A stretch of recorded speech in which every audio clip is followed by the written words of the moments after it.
Hello everyone, আশা করি সবারকার জন্মাষ্টমী খুব ভালো কেটেছে। দেখতে দেখতে এবছরের জন্মাষ্টমীও চলে গেল, আর হাতে রয়েছে 4 মাস। তারপরে এই বছরটাও শেষ। আর জন্মাষ্টমীর সময়তেই আমাদের বাড়িতে এত সুন্দর সুন্দর বাসনপত্রগুলো উপর থেকে নিচে নামে। প্রতি বছরের মতোই এবছরও জন্মাষ্টমীর মেন উদ্যোক্তা হচ্ছে আমার মা আর বাবা। আমি তো খালি সকাল থেকে ল্যাদ খেয়ে ঘরে বসেছিলাম, আর কোনো কিছুই করিনি। ও না, ভিডিওটা আমি করছিলাম যদিও বা।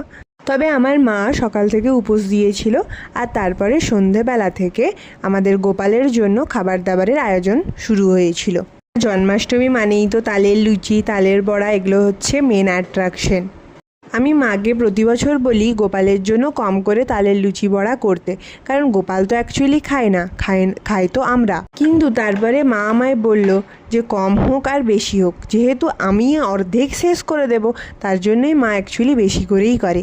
এটাই কী ধরনের অপমান, এটা আমি বুঝতে পারলাম না।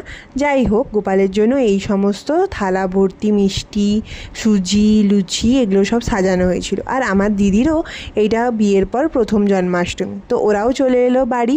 আর তারপরে শুরু হয়ে গেল পুজো।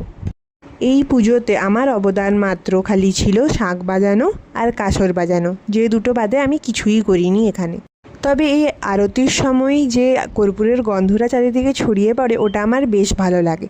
আর একটা পজিটিভিটি যেন এই আরতিটার মধ্যে থেকে পাওয়া যায়। যাই হোক, এই বছরের জন্মাষ্টমী আমরা এইভাবেই পালন করলাম।